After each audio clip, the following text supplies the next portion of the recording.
In communication with Southern California, KHJ-TV Public Affairs presents Teen Talk. There are approximately 18 million youth in the job market. Los Angeles County receives about $12 million per year in federal funds for summer employment programs.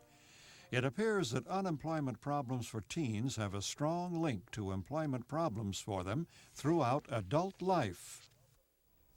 Hello and welcome to Teen Talk. I'm Joseph Feinstein, and today we're going to talk to a group of teens who are going to school and they are gainfully employed.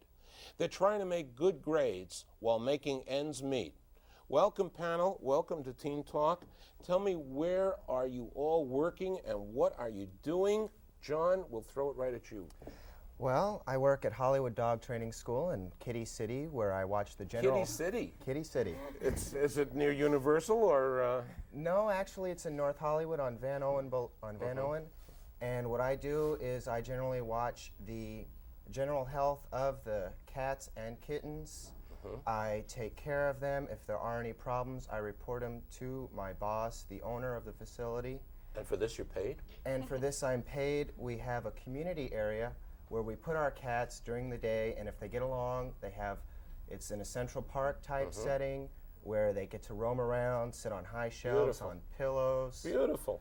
All right, we'll find out about your cats and dogs. I got a feeling there's a lot happening with them. Stacy, what do you do? I work at the Mid-Valley YMCA. During the summer, I work as a camp counselor, and during school, I work at the PE desk and take membership cards and things like that. Membership cards at the Y. And Jennifer, I know you've got an interesting job. What do you do? I work at Lane Bryant in Sherman Oaks Galleria. It's a clothing store for heavyset women, size 14 and up. Basically, I help customers. I follow through with the service until my customer is completely satisfied. Till they're completely satisfied. Right. Do you have lots of completely satisfied customers? Not all the time. Not all the time, yes. Once in a while. Well, if they're 14 and over, sometimes they're not so completely satisfied about that. Right. That automatically may be a problem. What are you doing, Adam? I work at Music Plus, records and video rental. Yeah. And what do you do?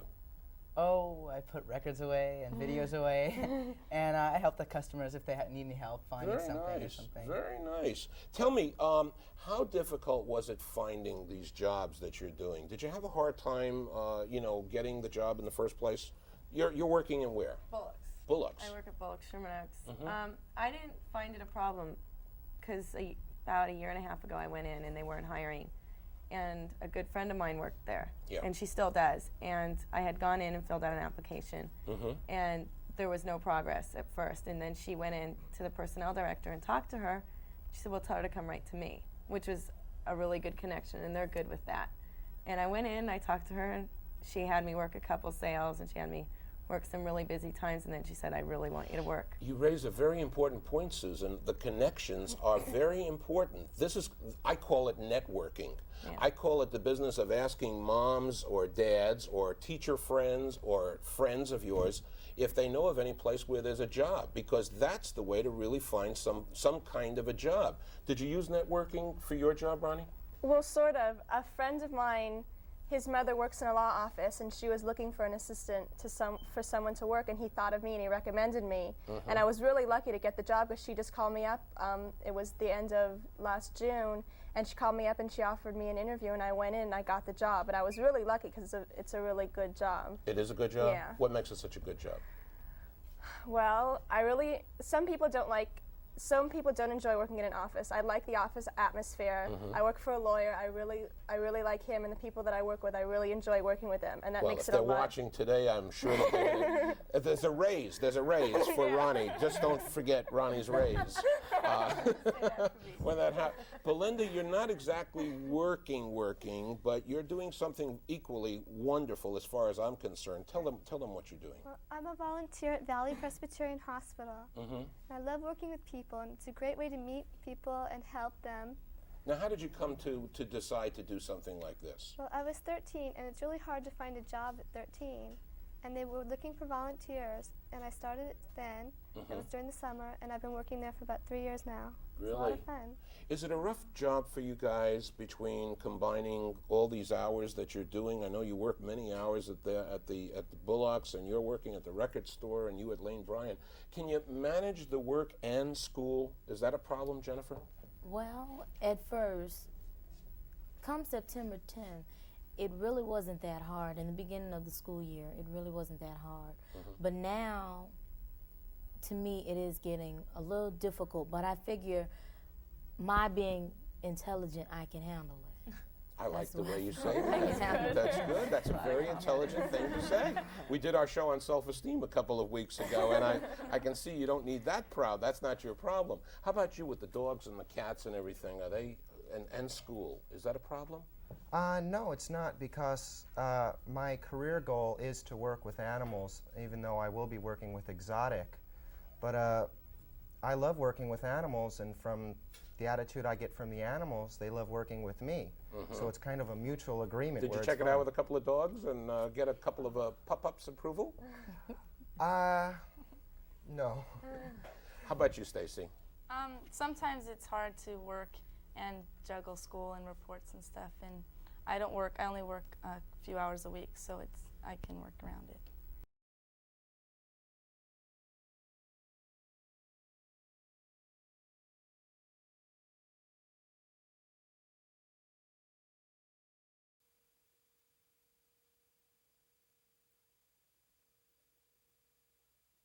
Segment 2.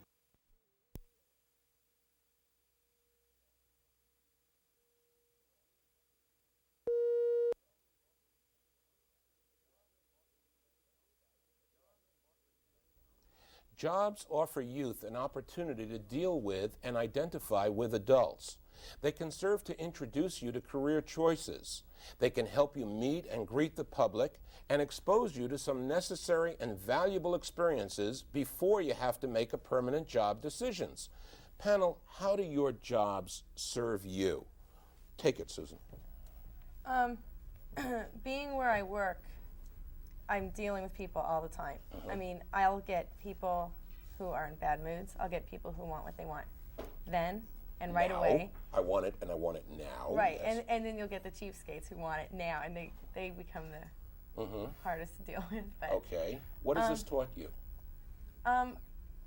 for what I want to do later on, which isn't really, I mean, I've You want to be in charge of the complaint department? No, I've considered maybe going into retail, pursuing this job and stuff. But dealing with people is what I'm going to end up doing later on, even though it's not sales. So really learning about how people behave and how they can be chronically a little bit upsetting, and knowing how to soothe these fluttering feathers is really important. Yeah. You're at the hospital. You're in a very interesting position. What do you do at the hospital? Well, I help the patients. I work with the patients a lot, and working with them really helps you to learn to deal with certain situations. Like what? It's like, well, it depends. Sometimes, like, they'll have a baby, and like they're real happy, and then there'll be people that are really sad because they're hurt or they're really uncomfortable. It's really hard to get used to, but if you like it, it's fun. And is this helping you at all, do you think, in anything that you're going to be doing in the future? I think so, because I always want to work with people. You always want to work with people. You're very people-oriented as a group. This is very, except for you. You've got the dogs and the cats. You got the animal orientation, but that's all right. That's all right. They're kind of like people also, I think. I know for me, one of the things that I discovered as I was working, as I was looking at my parents, for instance, is I found out that there were certain things I did not want to do. I did not want to work as hard as my father. He was a salesman all of his life, and one of the things that I discovered from his jobs and all of the things that he did were things that I did not want to do.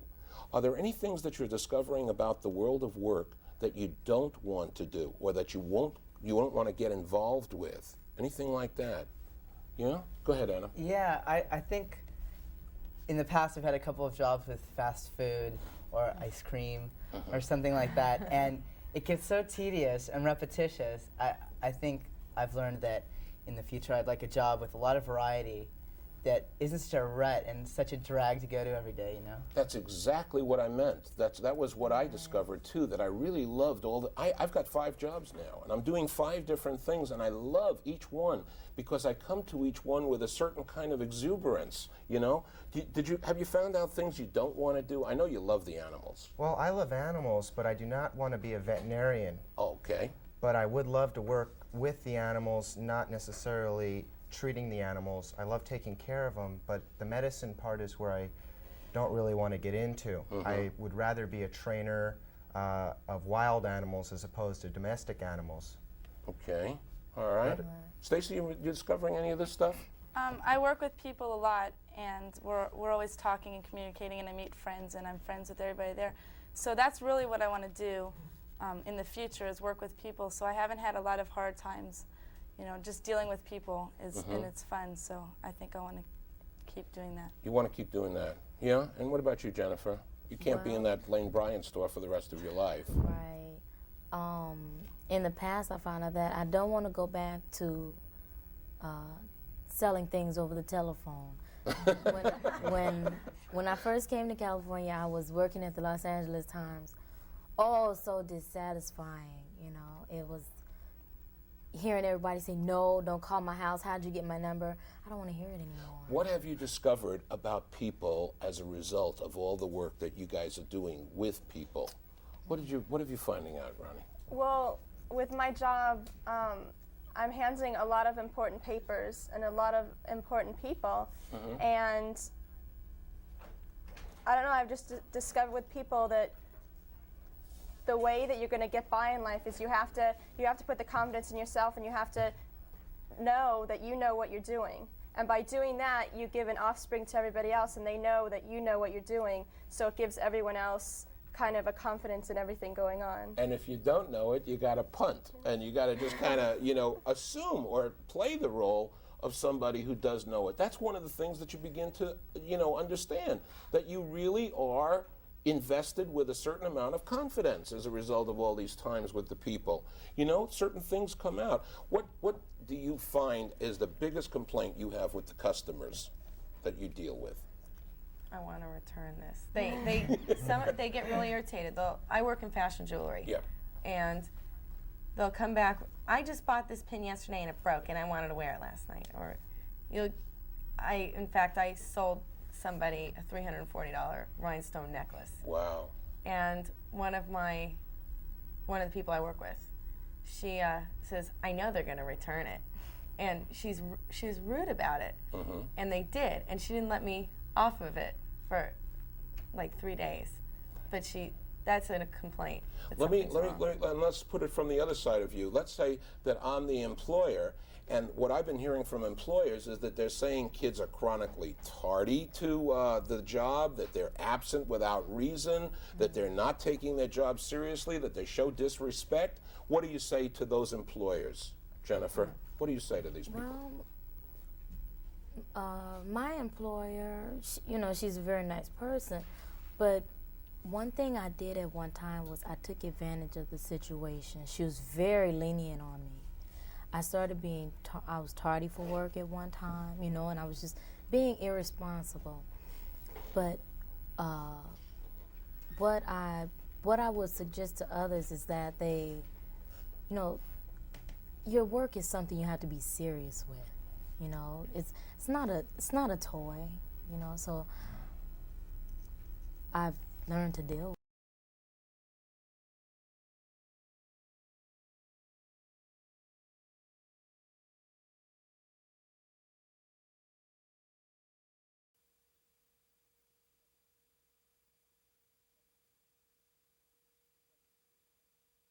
Segment 3.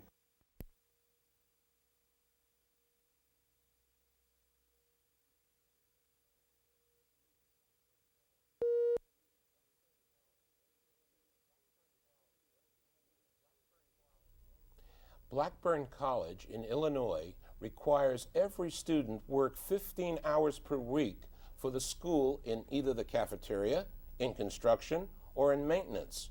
Panel, do you think this is a good idea for everybody in high school or in college to be required to work a few hours for the sake of the school? How do you feel about it, Adam? No, I don't think it should be required. No? Because, well, for instance, I have a friend, and most of my friends are working, but she isn't. And the reason for that is because she needs the time to study and to focus her energy on school. And if you're in school studying, and it's required that you spend your energy on other things too, I don't know, that seems kind of counterproductive to me. I mean, if the person is willing to, I think it's great, but to make that a requirement seems kind of fruitless to me. I'd like to take up on your theme, though. There are lots of parents that I'm aware of who are living in the community where I teach and who don't want their kids working at all. They want the kids going to school, and that's the only thing that they're involved with. They'll support the kids by giving them large allowances and paying for all the necessities and so forth. How do you feel about that? Susan, how do you feel?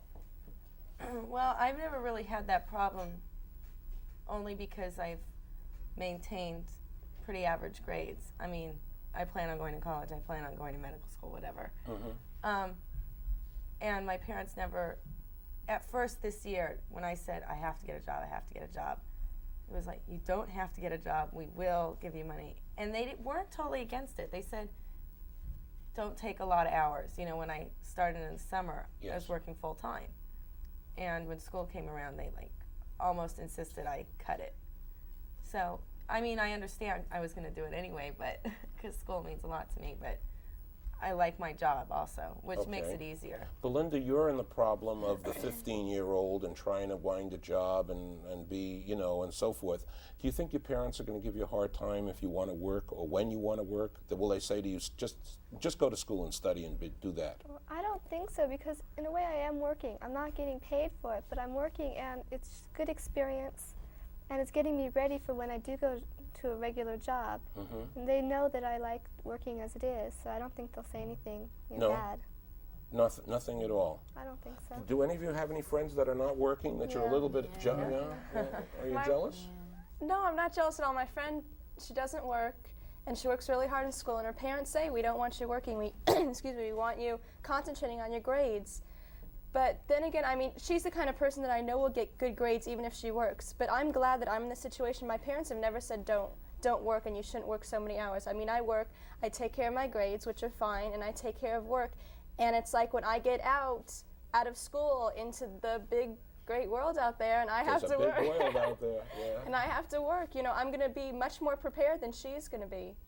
You know, because life is not all school, school, school. I mean, you have to get out. You have to get out and work, you have to get out and be with people and stuff. You know, if you're just in school, just concentrating on school, how are you going to communicate with the outside, what's going on out there? Okay. You have something to say about this, Stacey?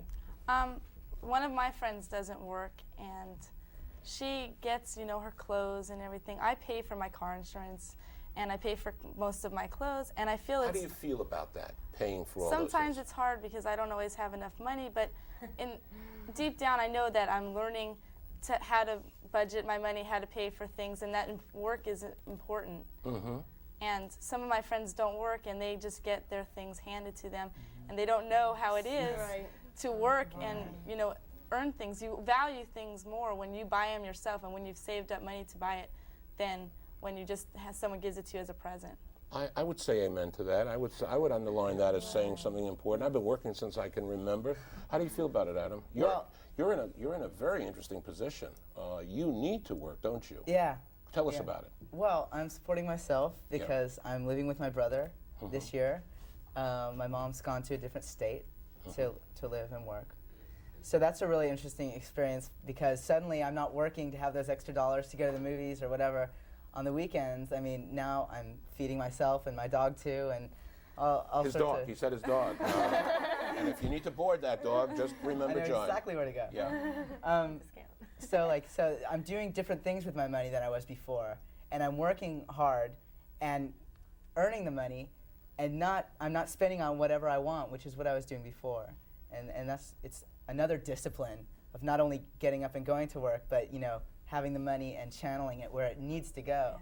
That's really difficult. Is that discipline one of the big payoffs of the job, as far as you're concerned?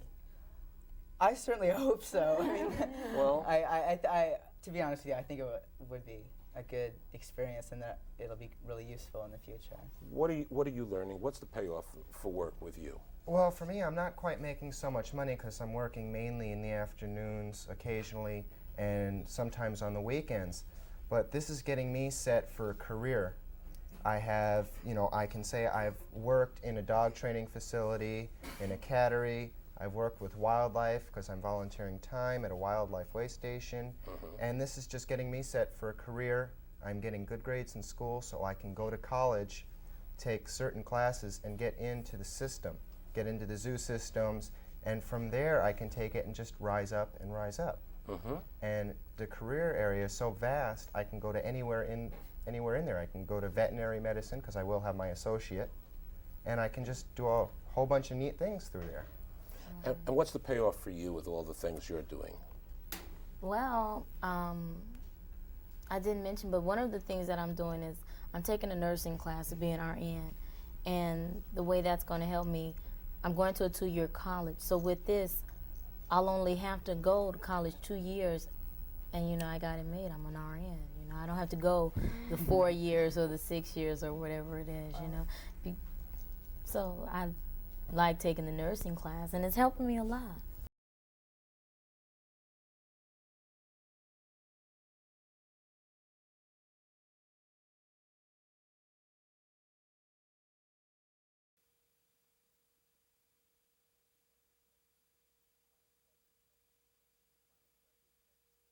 Final segment, segment 4.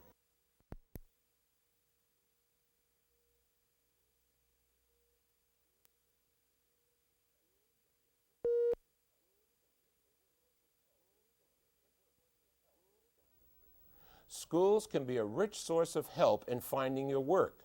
The career vocational counselors have many jobs which never get filled because no one asks for them. Also, check your schools for necessary Social Security forms and different work applications. You may even get class credit for your high school job experience. If you do get that job, listen to Papa Joe. Be certain to be on time. Get there ahead of time. 2, look neat and be energetic. Get that spirit up. Number 3, follow directions carefully. That's what you're being paid for. And 4, take pride in your best work. I want to recommend a book to everybody, What Color is Your Parachute? By Richard Bowles. Some really neat ideas about vocations and jobs. Panel, you have been super sensational today in helping us find out about the world of work. This was a labor of love. This is Joseph Feinstein for Teen Talk saying we'll see you